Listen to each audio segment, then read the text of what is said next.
Showtime. It's the pre-party with J. Cal. We are professional wrestling.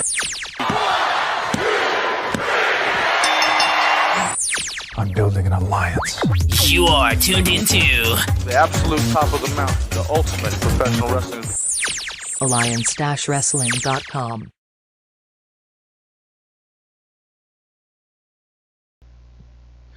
Hey, what is up, everybody? It's your boy J. Cal, and this is the Pre-Party, a presentation of Alliance-Wrestling.com, your number one source for news and information for the National Wrestling Alliance. Again, my name is J. Cal, and we are entering Season 2 of the Pre-Party, and I'm glad you guys are here with us. So, Happy New Year, ladies and gentlemen. I'm pumped up, guys. I'm super excited. I hope you guys are too. I hope you guys are had a nice holiday season. I see you guys are already filling out the chat room. What is up, Jimmy from the LB? I'm doing well, man. I hope you're doing the same. I'm just trying to get some more of this, sharing this announcement with more people about the video, so bear with me for just a second. So, who stayed up to watch Wrestle Kingdom 15, huh? Which of you true fans stayed up all night to watch the National Wrestling... Excuse me, I messed that up, didn't I? How many of you stayed up to watch New Japan Pro Wrestling? Does it sounds different? What exactly sounds different? Is it the microphone? And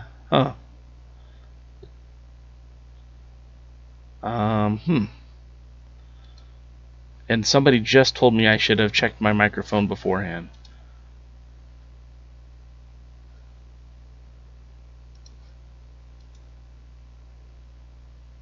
Is this better? Can you guys hear me any better?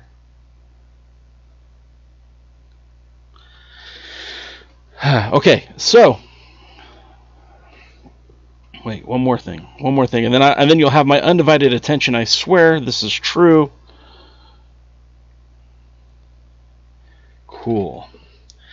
Ladies and gentlemen, the king of sports, New Japan Pro Wrestling. What an interesting 2 nights of professional wrestling. I was looking at the wrong camera. We are talking about Wrestle Kingdom 15.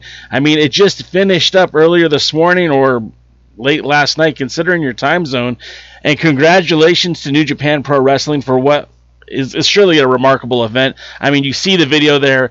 They actually have live people in the arena. Goes to show you that when COVID-19 goes away, we could get back to it.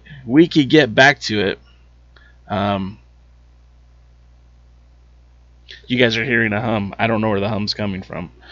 All right, but getting back to it, Wrestle Kingdom 15 again wrapped up earlier this morning or late last night. We already said that, but you know, as I thought about this, you know, the showcase that Wrestle Kingdom is. I mean, this thing started off as an event that showcased more than just titles from New Japan Pro Wrestling.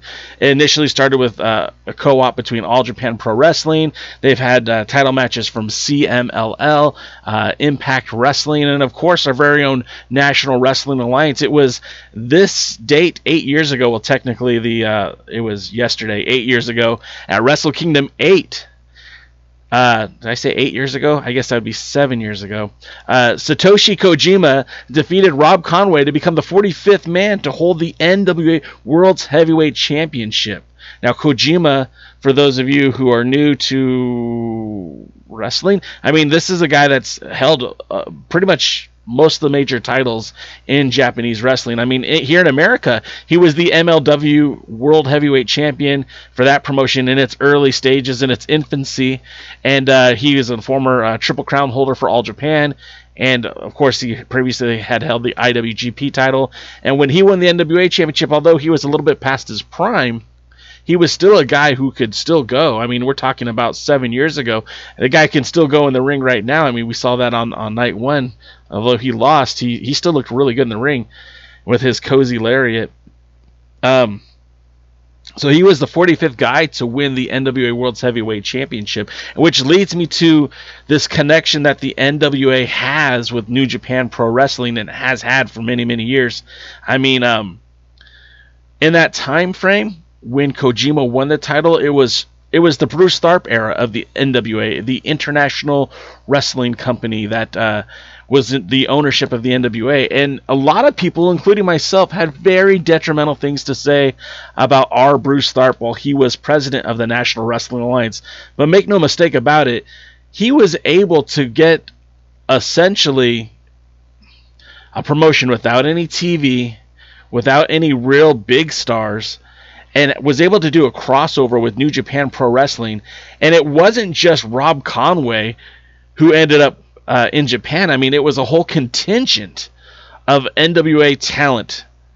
I mean, it was a pretty deep roster that actually went to Japan. I mean, this invasion showcased talents like the World's Heavyweight Champion, Rob Conway, the World Tag Team Champions, Conway and Jax Dane, but also Wes Briscoe, Michael Tarver, Big Daddy Yum Yum, of course, at the time, NWA World Junior Heavyweight Champion Chase Owens, and then later Steve Anthony. So, I mean, that's a pretty big contingent that was there operating in Japan on behalf of the NWA. And all in all, there were no less than 37 appearances for the National Wrestling Alliance in New Japan Pro Wrestling. I mean, and we're talking about from 2013 to 2015. And they were put in prominent positions. These weren't like enhancement matches. These weren't like you know, jabronis, if you will. I mean, these were prominent positions on the card. Although the World Heavyweight Championship didn't main event Wrestle Kingdom, the fact that it was on the pay-per-view was a huge deal. But then you also had you know, Dane and Conway competing in the World Tag League 2013 and 2014. You had Chase Owens, who was in the Best of the Super Juniors in 2015. And on top of that, the 10 pounds of gold was regularly defended in Japan at this time. So were the World Tag Team titles and the Junior Heavyweight Championship. You know, looking back at this time, it was a real excellent time for the National Wrestling Alliance. This was a time when, again, a large portion of its roster was being showcased in Japan on pay-per-views, live events, and television. Some of those matches, when New Japan used to be on Axis, actually made their way to the United States, would appear on Axis, like Chase Owens versus Jushin Thunder Liger for the NWA World Junior Heavyweight Championship. So, I mean, again, this afforded the NWA a lot of exposure at the time. You know, the local televisions that they did have, like Smoky Mountain Wrestling, that would become Innovative Pro Wrestling, or NWA Saw, had nowhere near the reach that, you know, Axis had when it was showcasing some of these matches. And if you guys have New Japan World, you can go back and watch these matches. You could literally type in the NWA and you could see title matches with Rob Conway, or like I said, the tag team champions, or even like Wes Briscoe challenging, I think he wrestled against Hiroshi Tenzan. There's a lot of great stuff, and the cool thing about it is it wasn't just one-sided. Those matches also spilled over in the United States. We would have Tenzan defend the title in Texas. We'd have, Kojima defend the title in Tennessee. And these championship matches, along with the end of the New Japan talent, I mean, there really was a working relationship. And it's something that I think most wrestling fans today would pop for. Most NWA fans today would clamor for an opportunity to have Nick Aldis defend the 10 pounds of gold on Wrestle Kingdom, even if it wasn't in the main event. I mean, geez, Jay White just announced today that he's departing from New Japan Pro Wrestling, and I don't know if this is a work or if this is true, but how great would it have been last night to see the 10 pounds of gold versus Jay White? Nick Aldis, the national treasure, against the Switchblade from Bullet Club, in a New Japan Pro Wrestling ring. I think that would have been phenomenal, and I think anybody in the NWA would be excited about that. Does this work? Check this out. Yeah. I got a green screen for Christmas, so you'll see the studio upgrade quite a bit here over the next few weeks. But looking back, this was an excellent time for the NWA. Not only was a large portion of the talent showcased in New Japan, but like I said, Conway and Dane being in the tag league, they scored 6 points in 2013, which tied them for third in the Block B, and then the following year they would also score 6 points in Block A, but that didn't carry the same values it did the year before. And like I said, with Chase Owens competing in the Super Junior Heavyweight Tournament, I mean, it was pretty cool. It was pretty interesting to see the NWA get that kind of a run with New Japan Pro Wrestling. Now, at the time, hindsight's 2020. At the time, as a fan, as a spectator, you would hear that the NWA was spending tons of money to send its talent to wrestle in Japan.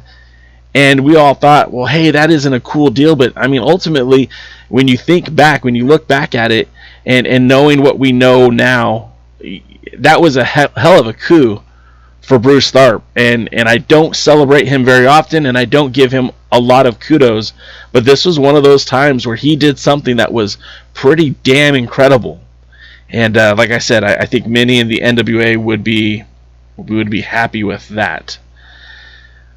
So now this is the part of the show where I jump to your comments and I go back and forth. If you guys have something interesting you want to add to the show, please feel free. If you have something that's stupid and asinine, please feel free to post it. I'm very curious of what's on your mind. This show is always supposed to have been, what's the word I'm looking for? Interactive. So please feel free to just pop up and leave your comments either here in the chat or in the comments below on the show. So I just going through your comments. We'll start at the beginning. Ryan's in the house. Welcome, Ryan. Lamb's in the house. Wrestling with MMA's in the house. Welcome, guys. Welcome. DKM's here. DKM did not watch Wrestle Kingdom. I watched bits and pieces of it. Honestly, Monday night I wasn't sleeping much anyway, so I kind of tuned in and saw bits and pieces here and there, and it was I'm glad that the Guerrillas of Destiny won the IWGP tag titles again. I really feel like that is such an underrated tag team, and I'm kind of surprised that they're a team that haven't left New Japan Pro Wrestling. I mean, that's pretty much all they do. I kind of hope, and maybe this is an unrealistic expectation, but I hope when the NWA returns that they do find a way to work with New Japan Pro Wrestling, because a lot of these guys, they wrestle for 6 weeks, 8 weeks at a time, and then they get some time off, And in between those times where they're wrestling and then taking time off, 3 days of TV taping, that's it, to have them on TV for months in the United States. It might be a good idea. Lamb wants to remind everybody to like, subscribe, ring that bell, ding, ding, ding, ding. That'd be great. Thanks, guys. And then Lamb points out that, to be fair, New Japan Pro Wrestling was in another state in 2013. And that's true, too. There was a lot of influx. But, I mean, it's also the height of popularity for the Bullet Club, right? I mean, that was when you had Fergal Devitt, Carl the Machine Gun Anderson, Luke Gallows, the Young Bucks, the Guerrillas of Destiny, King Fail. That group was kind of in its infancy, but it was growing. And I really felt like, that it was a time where the NWA made perfect sense. And you're right, it was in flux, but I still think that they could add value today, especially someone of the caliber of Nick Aldis. We'll get more into Nick Aldis in a little bit, but I really felt like that was a really good time in pro wrestling. Chase Owens is still there, absolutely. Chase Owens, man. I mean, if you guys go and listen to our podcast over at... you can hit that podcast, the Alliance blog podcast, either on Google or Amazon or even Spotify. And we just put up an interview that DK and myself and Jaden did with Chase Owens. That's 8 years ago, and that was the day he literally was challenging for the World Junior Heavyweight Championship. And to see the evolution that this guy has made from, he was a very pure wrestler. They used to call him like a prodigy. He was able to adapt from the amateur style, high school style of wrestling into pro wrestling. And just to see where he's come since then, he was a junior heavyweight, and now the guy's a legitimate heavyweight. He's another guy, right? He's another guy that I think would make a great addition to the NWA roster when that happens. But we'll get more into that stuff later. More of your comments. Michael Tarver popped up in the WWE for a hot second. Yeah, he was a part of the Nexus group. He was part of the original NXT class in the Florida Championship Wrestling when they transitioned to NXT, and that first group of Nexus with Drew McIntyre, Stu Bennett, Daniel Bryan, Low Key, all those guys.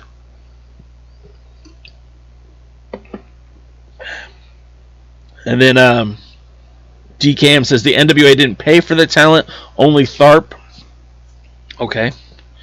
Well, that makes it even better, doesn't it? And then Jimmy's just making friends with everyone. And okay, so we'll move on to the second segment. So as we talk more about the National Wrestling Alliance, and its connection to Japan. The thing that a lot of people seem to forget is how important the NWA title has been to the land of the rising sun over the years. The National Wrestling Alliance had a very interesting relationship going back to Ricky Dozen and the Japanese Wrestling Alliance. He was bringing in talents from the West and featuring the NWA World Champions. Not just the World Heavyweight Champion, but also the Junior World Heavyweight Champion. It's seemingly Japan has this affinity for the NWA. It's kind of like how in the United States, how those southern states love the NWA. And I'm not a southerner. I'm a Yankee from the north. I live in California, but you can tell the passion that Southern fans have about the National Wrestling Alliance. It still continues to this day. I think that's part of the reason why Billy Corgan chose to do the television tapings in Georgia and do the pay-per-view in North Carolina. It's because of that connection to those southern states where Jim Crockett Promotions was such a big deal. And I feel like in some regards, in Japan, the NWA has a similar footing, a similar a staple of that love, that connection. And the reason why I bring that up is because, they were bringing in Danny Hodge as World Junior Heavyweight Champion. He and Hiro Matsuda battled over that Junior Heavyweight Championship in Japanese Wrestling Alliance, and then later even in the IWE, International Wrestling Enterprise. And that was like in the 70s. And I mean, it was still happening up until 2017 when Tim Storm defended the 10 pounds of gold against Ryuta Hamada in, I think that was Dream Stage Wrestling. And that was after they had already split from working with New Japan Pro Wrestling. And you might think this has to do, again, with New Japan Pro Wrestling and that Jim Crockett Promotions connections. But it's actually bigger than that. I mean, in 1993, when New Japan Pro Wrestling quietly exited the NWA along with World Championship Wrestling, the World's Heavyweight Championship and also junior title would still become regularly featured through multiple promotions in Japan. I mean, you could go back to August 20th, 1995. The NWA member of record, Victor Quiones, would bring Dan Severn in to face Tarzan Goto at the IWA IWA Japan. Forgive me if I say the name wrong. The Kawasaki Dream Match. And this was a death match tournament. I mean, it's literally death match wrestling. And in the main event, you get a legitimate shoot fighter, a UFC champion, and the NWA World's Heavyweight Champion taking on Goto, who was more known for death matches at that time. Goto didn't exactly play by the rules.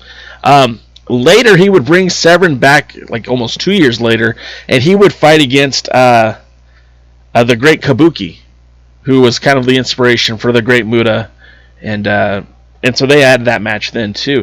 By 1999, Antonio Inoki had returned to gain some influence in the National Wrestling Alliance, and he would bring Dan the Beast Severn to his promotion in Japan, not New Japan Pro Wrestling, but the Universal Fighting Arts Organization, also known as UFO, and he would book the match that would feature Noya Ogawa versus Dan Severn. Ogawa would end up winning that title. That would be the end of Severn's first reign as champion. Ogawa would defend it, of course, in UFO, but then he would also defend it in the United States as well. But then he would end up defending that title also again in New Japan Pro Wrestling. Now, at this point, there was no direct correlation between New Japan Pro Wrestling and the NWA. We're talking about 1999. There was no direct connection. And so he would wrestle against Shinya Hashimoto. Unsuccessfully, Hashimoto would challenge, and he would end up losing that match by referee's decision.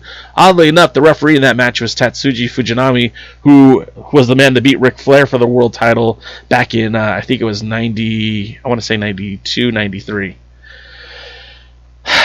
Hashimoto became kind of synonymous with the NWA. It almost felt like Hashimoto's desire to be NWA World Champion kind of lied with the fact that his brothers in the Three Musketeers, Masahiro Chono and the Great Muta, both had held NWA World Heavyweight Championships, and it seemed like Hashimoto wanted to follow his brothers in having held the IWGP title as well as holding the NWA World Heavyweight Championship.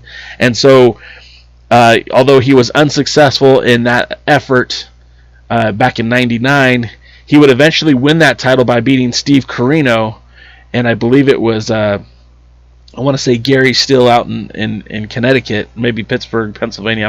I'm sorry. I was writing more about the Japanese side of the story, but I don't exactly remember what city they were in when they wrestled. But essentially, Hashimoto would take that title back to Japan for his promotion, 01. And 01 wrestling at the time was 01 had Antonio Inoki's proxy, his membership, his ability, his territory, his blessing to be promoting NWA events. Hashimoto would win that title. It's funny, he came out to Southern California and he didn't really have a defense, but he showed up at UPW, Ultimate Pro Wrestling. Now, UPW had a working relationship with the NWA, or rather, they had a working relationship with 01, and 01 had this relationship with the NWA. And so there was this kind of a triangle of promotion where the NWA titles would be defended in Japan, and a lot of the UPW talent would end up challenging for those titles. That's another podcast, but specifically on this, for this show, Hashimoto showed up, and Hashimoto was in full heel. Hashimoto was literally like just just verbally assaulting the UPW crowd, and that featured guys like Tom Howard, but more importantly Samoa Joe. And I felt like had Hashimoto held onto that title a little bit longer, we might have seen Hashimoto versus Samoa Joe in the United States. However, that title ended up back in Japan with Hashimoto defending against some of you guys might remember him from WWE, but this was before he came to WWE, and that was Nathan Jones. So Hashimoto, victorious, defends the title against Nathan Jones, only to lose to Dan Severn a couple of weeks later.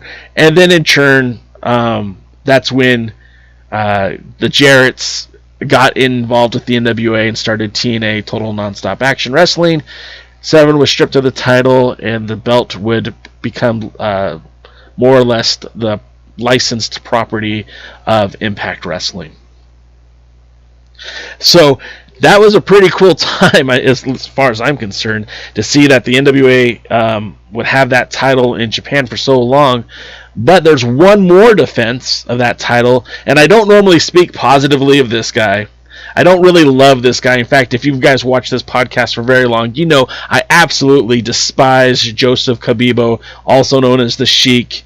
I don't know what he's called in MLW, but he's part of the Contra unit. I don't care for the guy. But one cool thing he was able to do as world champion in the brief time that he was champion was on July 3rd, 2011, he was able to go to Japan and defend the 10 pounds of gold against, I don't have his name written down. He defended it in 0-1, so it kind of bridged that gap from when Hashimoto was champion. Then the Sheik came there and had his title. And then, of course, we all know the story about the Sheik getting stripped of the title, and subsequently the junior heavyweight champion, Craig Classic, would forfeit his title but surrender the belt to 0-1. Another set of odd circumstances for another podcast. So there you have it, man. I mean, the connection to the NWA in Japan, I think, is pretty fierce. I think it was pretty cool. And again, as a longtime fan of the NWA, if you didn't know that there was a connection between the NWA and Japanese wrestling, there it is. Of course, you know, we kind of went into it a few minutes ago, but Rob Conway would bring the title back to the NWA. So, you know, there was about a handful of NWA champions who had defended the 10 pounds of gold in Japan. And then, you know, of course, predating that, the big gold belt with Chono and Muda, and then Tatsuji Fujinami. And, of course, way back when the great... why am I having trouble here? Giant Baba, excuse me. More of your comments. Dave Scooby says he would love to see the Guerrillas of Destiny versus War Kings. I mean, come on, man. Now you're just having a license to print money. You know what I mean? Like, that's the Guerrillas of Destiny. I think would be a great tag team in a promotion that's hurting for tag teams. I mean, I like James Storms and Eli Drake. Hell, I even liked Aaron Stevens in the Question Mark. But I don't need to see the Rock and Roll Express in a serious match for the tag team titles ever again. Not when there are much, much better options out there. We've talked about United Wrestling Network's bevy of tag teams. Sorry about the camera, guys. We've talked about tons and tons of tag teams at the United Wrestling Network. We've talked about a lot of the great tag teams that are currently free agents, but I mean, there's a wealth of talent associated with New Japan Pro Wrestling. If there was a way to somehow come together, I think that would be phenomenal. So more of your comments. Ron Gibson says, I'm actually watching you live today. Good stuff. Yeah, man. Sir Absurd, I have some, I put some effort into this show. I mean, I put effort into every show, but this one in particular, I mean, with the timing of Wrestle Kingdom, a lot of the memories from the NWA's connection to Japan have been fresh in my mind. You know, Chase Owens specifically, but then Jack Stane, of course, Rob Conway. You know, we talk about these guys, but they really did have some significant matches. And again, these weren't enhancement matches. I mean, they didn't throw them in the ring with jobbers. I mean, they were some serious good matches. And, you know, maybe not good matches, but good talent. You know, the New Japan didn't just put nobodies in there. You know what I mean? Like, they weren't young boys. They were putting in the ring with talented Puro Resu stars, and I think that helped make it even seem more significant. Jimmy is just being friends with everybody, and Jimmy's my hype man. Wrestling with MMA says, if you like what you see here, give us a follow and share. Appreciate that. We are broadcasting simultaneously right now on YouTube and on Twitch.tv. If you are watching from either one of those vehicles and you have yet to subscribe, I would greatly appreciate a thumbs up and a subscription. Again, it costs you absolutely nothing, and it keeps you connected when we do a lot more content. We do this every Tuesday, and this is the first episode of the new year, and I hope to do at least 51 more episodes throughout the year, and I hope you guys are here for that. This is a very pro NWA channel, despite a lot of my recent podcasts where I've been a little critical of the NWA. Ultimately, I'm a huge fan of the National Wrestling Alliance. I have been for many, many years. I was one of those guys who watched UFC 5 and was blown away when I saw this guy in a gray t-shirt wearing the 10 pounds of gold out to the ring. It blew my mind to see the NWA World's Heavyweight Champion in an octagon, and I kind of fell in love with the NWA ever since. And if you guys, if you don't know, we'll talk about that in another episode down the road. Ron Gibson says that Samoa Joe versus anybody is the best. I think that Samoa Joe is going to go down for me as one of the most underutilized wrestlers ever. Because when he was in Ring of Honor, I felt they used him correctly. When he was in UPW, of course, they used him correctly. But then going to Impact, I mean, he should have been NWA World's Heavyweight Champion. There was that altercation when he was the X Division Champion and Jeff Jarrett was the World Heavyweight Champion. And this memory, like, it lives in my head rent-free when Jeff Jarrett was sitting there running down the roster, and then you hear Samoa Joe's music hit, and he's wearing the X Division title, and Jarrett's got the NWA World's title, and Joe walks down there and just kind of bumps into Jarrett, and you could see Jarrett looked a little intimidated. By all rights, he should have been. Samoa Joe was a monster. His run in NXT was great. He did have some good things happen for him in Impact. But I've been mostly disappointed by his run in the WWE. I think he was the guy that should have been the guy to take the belt off of Brock Lesnar. But again, that's another podcast. Going on, DKM bringing back up the Sheik. I'll say his name. I don't care. Look, I'll be honest, guys. I don't hate anybody. There's not enough room in my heart for hate. But I don't really like Joe Khabib. And yeah, I mean, he won the AWA World Championship, which is a scam in and of itself. I mean, Dale Gogner tried to rip off the McMahons and claimed to be the AWA, and there's a reason why the AWA isn't around anymore. Wrestling with MMA, he says, "Oh man, I didn't know the head of Contra was that Sheik." Yeah, he was, man. And I mean, look, the guy's a decent performer. I don't want to bury the guy. As a wrestler, he's a pretty good dude. I mean, he's done some stuff. As a person, I think he's garbage.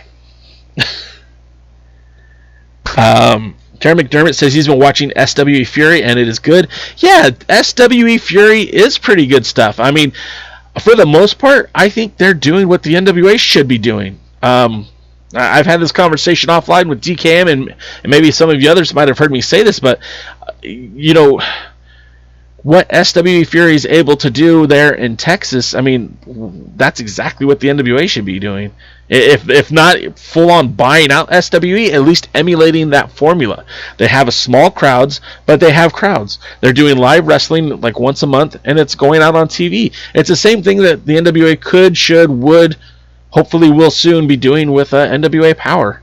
And the roster that they're using, I mean, it's getting better and better every week. Like Charlie Haas, Jack Stane, of course, the champions Tim Storm, and Red Dog, Rodney Begnar. Am I saying that right? Someone will correct me. Jazz, Thunder Rosa, Mira Mira. I mean, it's pretty good. It's pretty good stuff. Ron Gibson says, Giant Baba was the champ, but I love Inoki. Could you imagine him as champ? Inoki would have been a perfect champ in the same vein that I thought that Dan Severn was a perfect champ. That throwback to the bygone era of I don't want to say real wrestling, but the shooters and the hookers, the Orville Browns, the Danny Hodges, the Billy Robinsons, the Lou Theszes. I mean, that was a different kind of era. And then when you bring in a guy like Dan Severn or, Antonio Inoki, it definitely would have fit the same mold, would have fit the same character. But when he was in his prime, the NWA was all about Dusty Rhodes, Harley Race, Ric Flair. And they, for whatever reason, that never happened. But maybe it's because of the connection that All Japan Pro Wrestling had with the NWA at that time. But, yeah.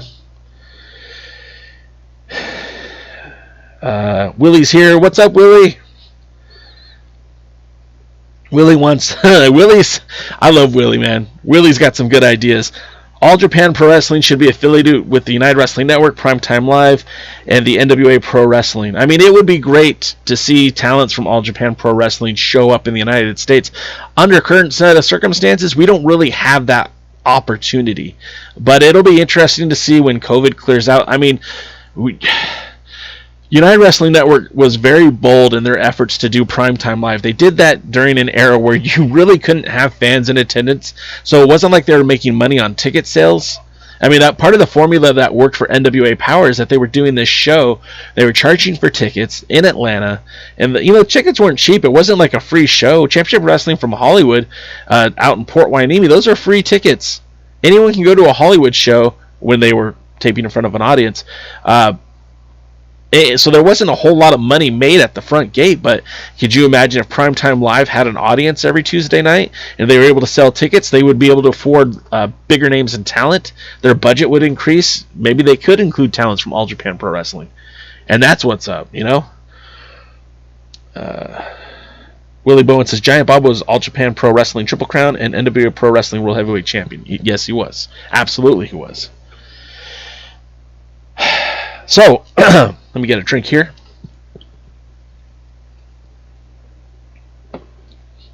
Thank you guys again for being here every Tuesday at 2 p.m. That's when we do this. 2 p.m. Pacific, 5 p.m. Eastern. Again, really appreciate you guys checking it out. Proud to be part of your Tuesday viewing habits. We have great nights of wrestling. Of course, tonight we have... Impact Pro Wrestling and AEW Dark on YouTube. Make sure you check those out. Hopefully soon there will be more content on Tuesday nights with the NWA, but we don't know about that just yet. I'm not officially sponsored by... Oh, that's funny. It cuts the green out. Not officially sponsored by Bang, but if they would like to, I would appreciate it. Okay, so... I don't know who needs to hear this, but over the break, it was announced that Nick Aldis had his contract option picked up by the National Wrestling Alliance.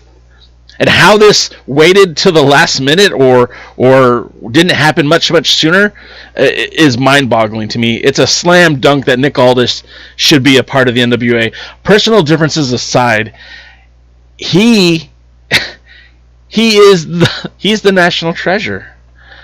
This still should have been picked up a long time ago, even despite COVID-19. Although Thunder Rosa is giving him competition, Nick Aldis is the face of the National Wrestling Alliance. He's the quintessential piece in that puzzle for the NWA. And despite my criticisms from the lack of defenses last year, I'm a huge fan of his in-ring work. His promos are fire. And I'd venture to guess that being re-upped... let me rephrase that. I would venture to guess that he's been the driving force of the NWA trying to get back onto NWA Power, trying to get that weekly broadcast back in. His contract not to be re-upped would be a sure sign, that the NWA had no intention of competing in 2021 as well. But it's safe to assume the fact that they put money into his pocket means that they don't want him to go anywhere, which means that they're going to have some sort of effort to bring NWA Power back in its weekly format. This, guys, is a huge signal that Billy Corgan hasn't forgot about you, that the National Wrestling Alliance isn't going anywhere. It might not be back as soon as we want it to be, but by re-upping the contract for Nick Aldis, it guarantees that they are at least efforting to put on a new season of NWA Power. And again, like I said, Nick Aldis is a phenomenal champion. He's already passed 700 days. He's approaching 800. His name is becoming synonymous with legendary NWA World Champions like Rob Conway, like Scrap Iron Adam Pearce, like Sting, like AJ Styles, like Jeff Jarrett. And it'll be interesting for me to see, a lot of people want to compare him to Ric Flair. He's not there yet, but he's on the right path. He certainly is on the right path, and when the NWA gets back to it, it'll be interesting to see what happens. Now, of course, we can't. It'd be much chagrin if we didn't at least talk about Marty Scurll and Ring of Honor coming to a conclusion that Marty Scurll will no longer be a part of Ring of Honor, and I think this is a little bit scary. Not for Ring of Honor, they're doing fine, guys. Not even really for Marty Scurll. I think he'll be fine too. It's a little bit scary for the NWA because the Ring of Honor connection is what helped drove the 2019 Crockett Cup, and all signs were pointing to 2020 being another co-opt type event with Ring of Honor and the NWA, and it doesn't seem like that is going to be, at the very least, as easy as it would have been with Marty Scurll in the front office. Marty Scurll was a big proponent with working with the NWA, specifically his friend Nick Aldis. So with Marty out of the picture, I'm not exactly sure that desire, that return to that relationship is as prominently as important to Ring of Honor as it was maybe a year ago today. So it'll be interesting to see how that is going to play out. Of course, Marty Scurll was one of the wrestlers, one of the personalities who was called out on the speaking out movement back in the summer of last year. That same speaking out movement kind of created a cancel culture where a lot of people who committed or were accused of committing acts of sexual discrimination or sexual assault or just stuff that was maybe not even assault, but just not pleasant, not things that you want to talk about, stuff that's kind of creepy. These people were kind of removed from pro wrestling. The biggest name was Joey Ryan. A lot of people know about him. Also, David Starr was another big name. But I mean, that it impacted a lot of different people, and some of it was just based on accusation alone. So guys like Dave Lagana, who was the vice president of the National Wrestling Alliance, was forced to step down, and it just seems like a very difficult time in pro wrestling. But of course, all parties continue to move on, and with Marty Scurll, what he was accused of isn't even necessarily illegal in his home country, although it would be considered illegal here in the United States. Who knows? Maybe he ends up somewhere else. Maybe he ends up in Japan. I've heard rumors that the WWE might be interested, which I would be surprised, but not really, not shocked. Next up, and although I don't have a source for this, Serena Deeb reportedly said that the NWA could begin taping in as early as 2021, early 2021. And although no official announcements have been made, you have to think that if Power is going to start rolling out soon, we should be hearing some announcements about talent or who's going to be involved. I mean, personally, if it were up to me, if I were Billy Corgan, I'd just be mums. I would not be mentioning, I would not be talking. No one would hear anything. I would get the talent who I wanted involved, and if we weren't going to have an audience there, we would film in secret. That's what I would do if I was Billy Corgan. However, I'm not Billy Corgan, and I do know that the NWA loves to put out press releases, and they love to get the people talking about what's going on. So I imagine when there is news about the TV tapings, that it should be, you'll probably see a few press releases and of the sort. It should be noted that senior referee Brian Hebner announced his departure from the NWA, along with Zicky Dice's contract officially expired. They joined the names like James Storm, Marty Bell, Allison Kay, who all had their contracts expire in the last year. We do know that Thunder Rosa is still under contract and should be under contract through the year, as well as Aldis just recently resigning. So we have to believe that there is some sort of deal in place for the champions that represent the NWA, and I'm talking about Deeb, who is the women's champion, the national champion Trevor Murdoch, the television champion Elijah Burke, and of course the tag team champions Kratos and Stevens. But again, no official announcement has been made yet. But again, like I do think that the NWA is efforting to get back to that place. Ultimately, they want to be producing wrestling. I mean, look, if you look at the NWA website, I mean, the whole front office has changed, guys. For the NWA, the whole front office has changed. They don't even have, if you look now, the links to the merchandise have been removed from the website. So you couldn't even buy an NWA t-shirt if you wanted to. I mean, I guess you can go to the eBay store, but the website is no longer taking orders. There is no news that's been announced. And I don't know what content is coming to the YouTube channel, but we'll see. Talking about that partnership with the NWA, we had that Prime Time Live. The United Wrestling Network continues to ever move forward, just surpassing their 500th episode, and this weekend did their 501st episode. No wrestling promotion has had a bigger influence on the National Wrestling Alliance in the last 10 years than David Marquez's Championship Wrestling from Hollywood. We know that through the course of his tenure with the NWA, and even without the NWA, Marquez has promoted champions like Blue Demon Jr., Brent Albright, of course Scrap Iron Adam Pearce, Colt Boom Boom Cabana, and of course he featured, he brought in Tim Storm, he brought in Nick Aldis, and he even brought Cody Rhodes onto his show. Cody didn't actually wrestle, but he made an appearance. So to say that the NWA has been impacted and benefited with its relationship with Dave Marquez and United Wrestling Network, I think would be an understatement. And since the break, Championship Wrestling from Hollywood has crowned a new Hollywood Heritage Champion in Ricky Slade. Ricky Slade of Beef Candy. It's kind of hard for me to even believe that. But we all celebrate Championship Wrestling from Hollywood to give them a pat on the back for 501 episodes over 10 years of pro wrestling. I mean, that's a long time, guys. 10 years. I mean, technically, that's longer than WCW lasted. Wow. Oh! Did I just blow your mind? It just blew mine.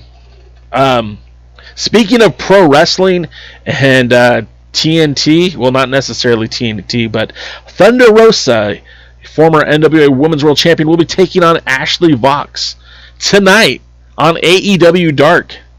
Now, the two first battled on episode 5 of NWA Power. Now, I was there for that match. I wasn't. No, I take it back. I wasn't there for that match.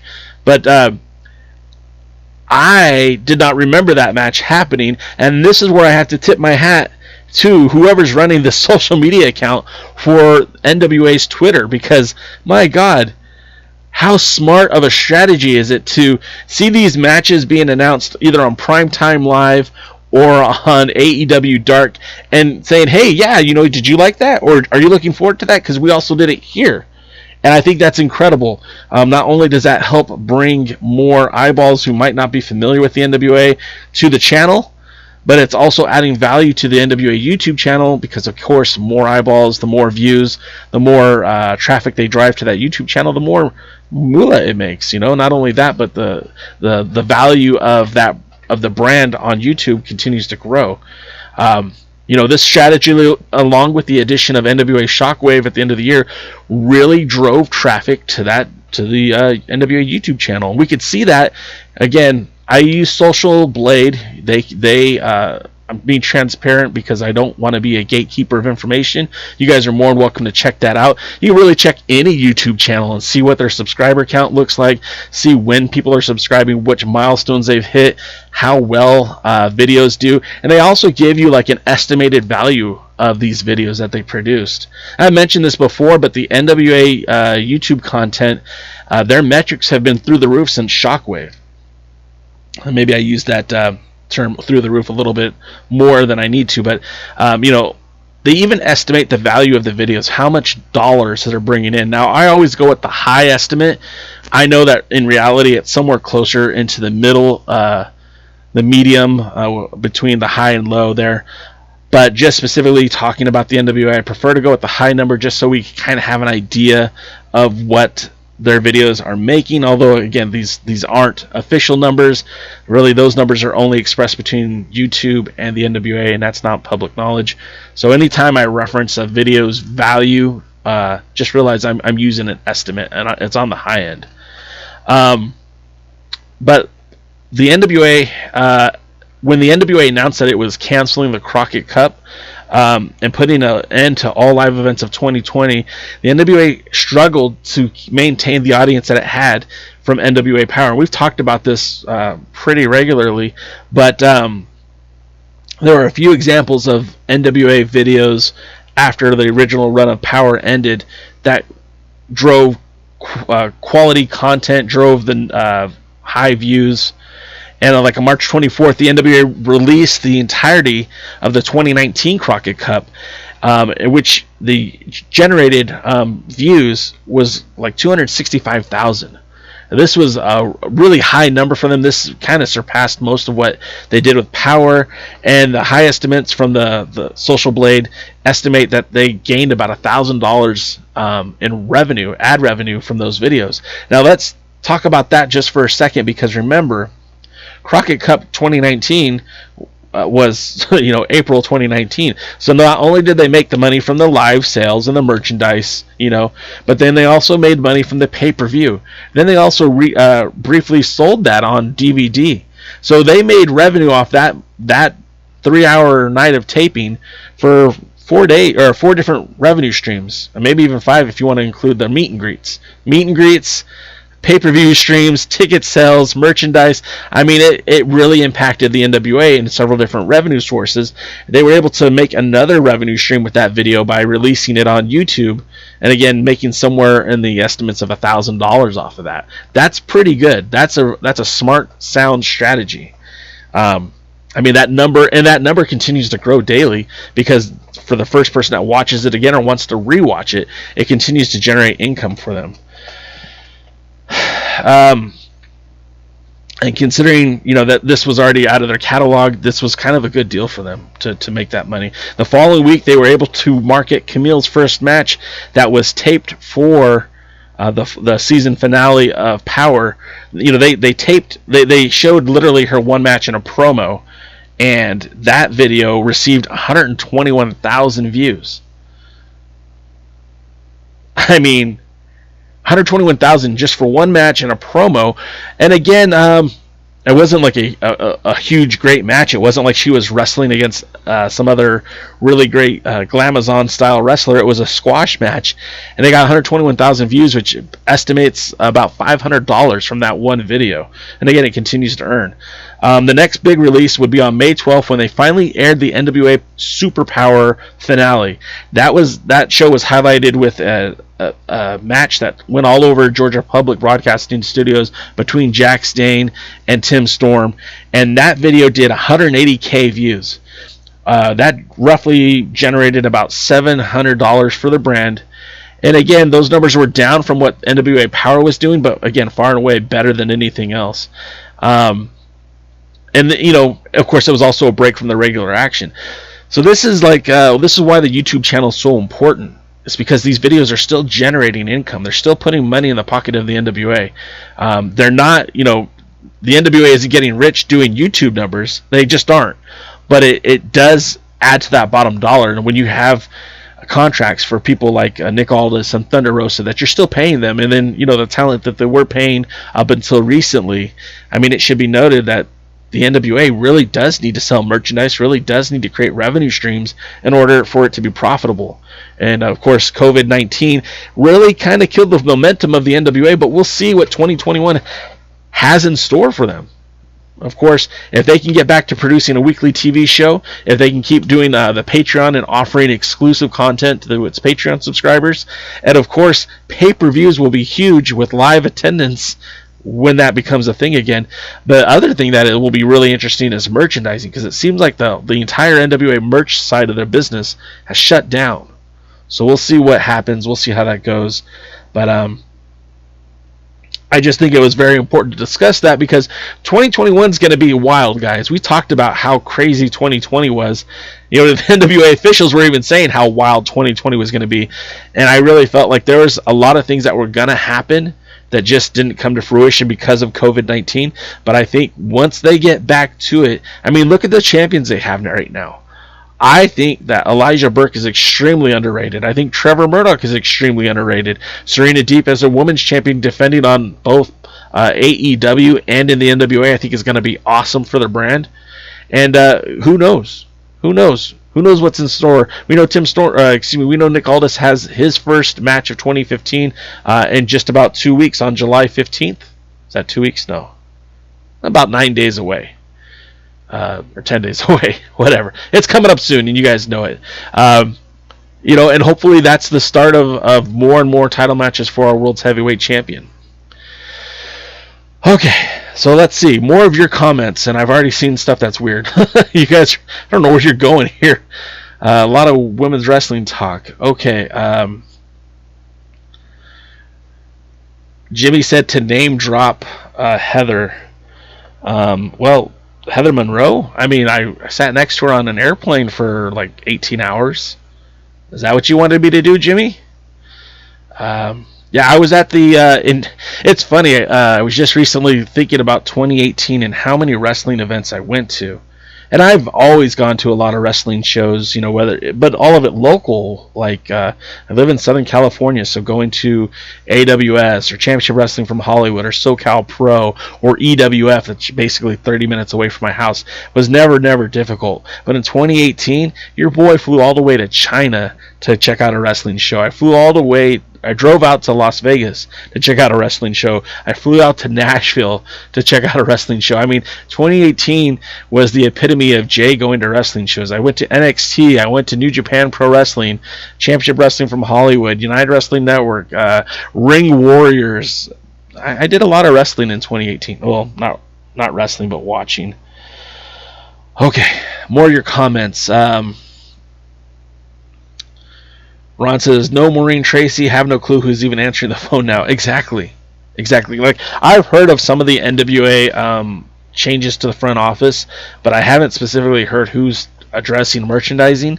And I guess that's not a huge thing right now, but, I mean, it's important because that's what drives money to the business right now. I mean, without generating revenue from live events, I mean, people could still support the NWA brand by buying a t-shirt or a title pin or a DVD. Willie Bowen says, Dave Marquez is a genius. I mean, I like Dave Marquez quite a bit. I do. I think Dave Marquez is a great guy. I definitely wouldn't call him a genius, but he has made some smart moves, and I can't get into specifics, but I really feel like... Oh, sorry.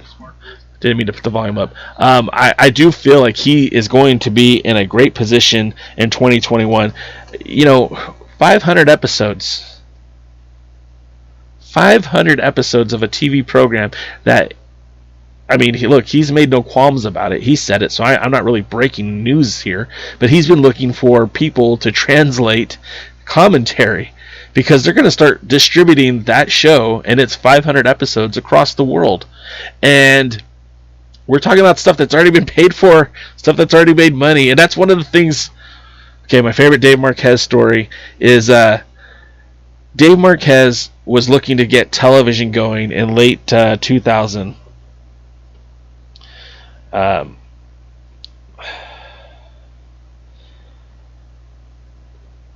Anyways, sorry, got distracted there. Thanks, DK. Okay, so one of my favorite Dave Marquez stories is this. So when Championship Wrestling from Hollywood was still being called NWA Pro, they started doing live events that were touring the country. Now, at the time, they had partnered with Big Vision Entertainment.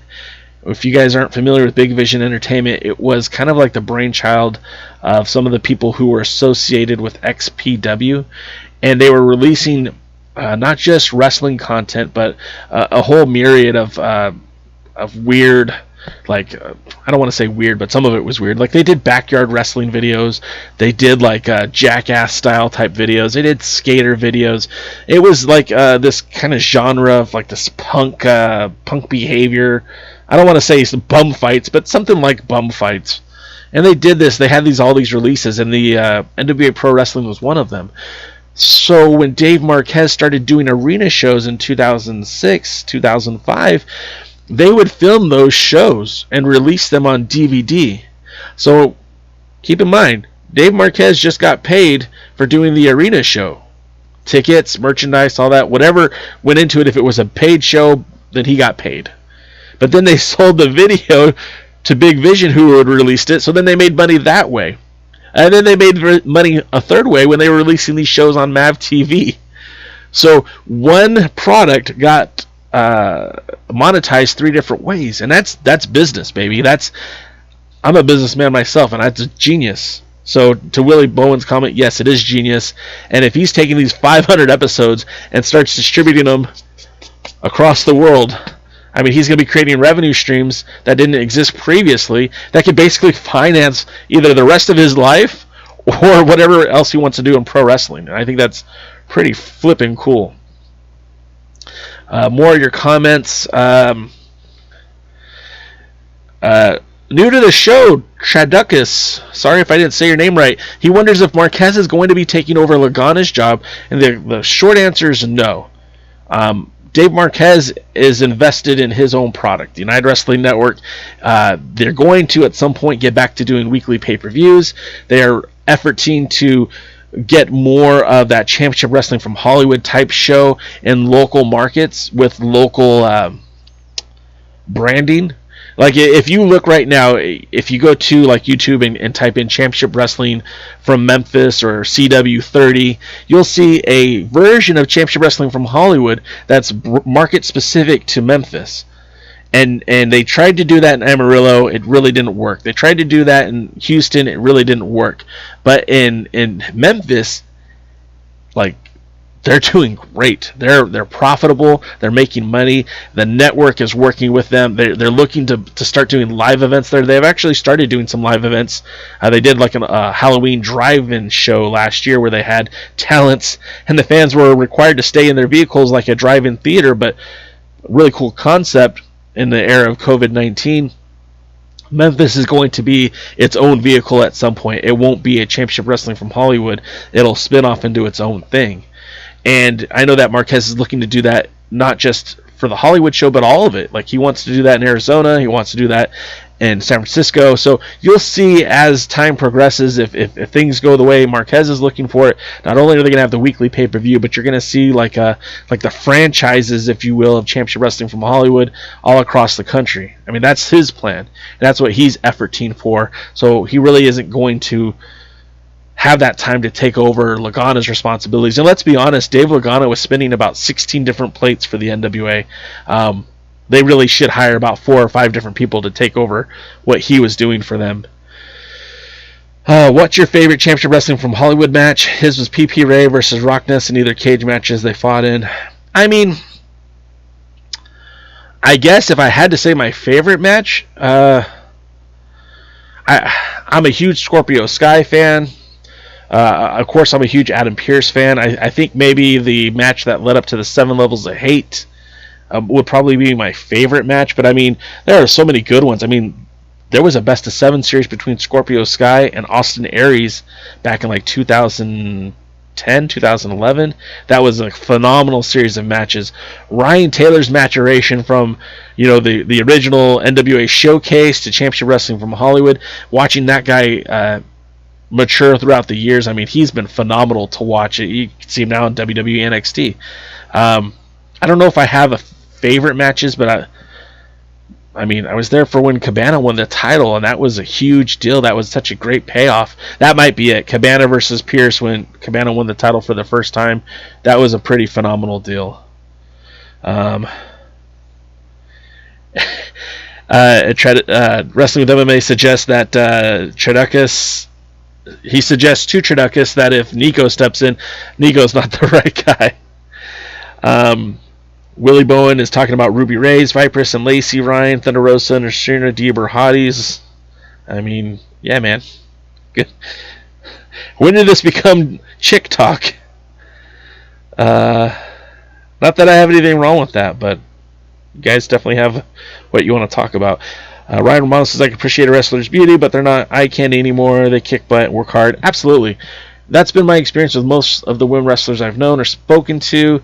I mean, Barbie Hayden, Heather Monroe, Ruby Reyes, Hudson Envy, although you guys probably aren't familiar with her.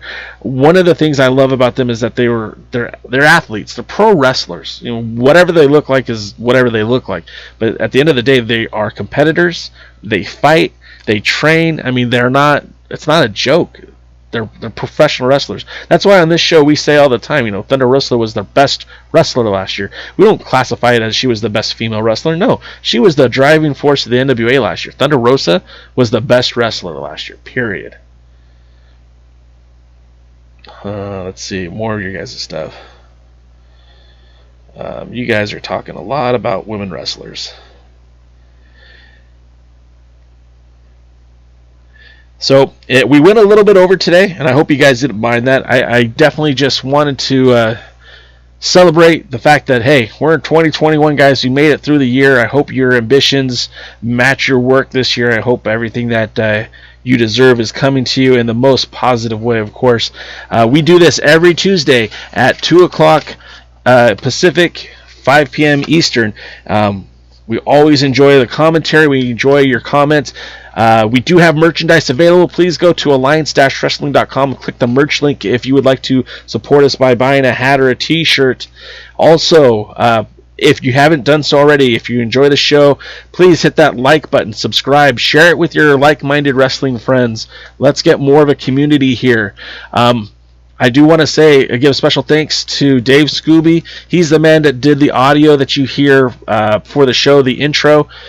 We appreciate you, Mr. Scooby. Of course, Wrestling with MMA and DKM, they moderate both the YouTube and the Twitch channels. I appreciate you gents taking care of that for us. Also, we're on all social medias. We're at Facebook, Instagram, TikTok, Twitter, Tumblr, and, coming to Farmers Only or OnlyFans. I don't know what that is. Anyways, I again appreciate you guys being here, being a part of the show. That's going to do it for us this week. I used to end the show each and every week by saying something along the lines of, I'll see you at the matches, or get positive, stay positive, whatever it was. But I think in 2021, I'm going to do something different, and I'm going to do this. To quote the great philosopher Bruce Lee, absorb what is useful, reject what is useless. Until next time.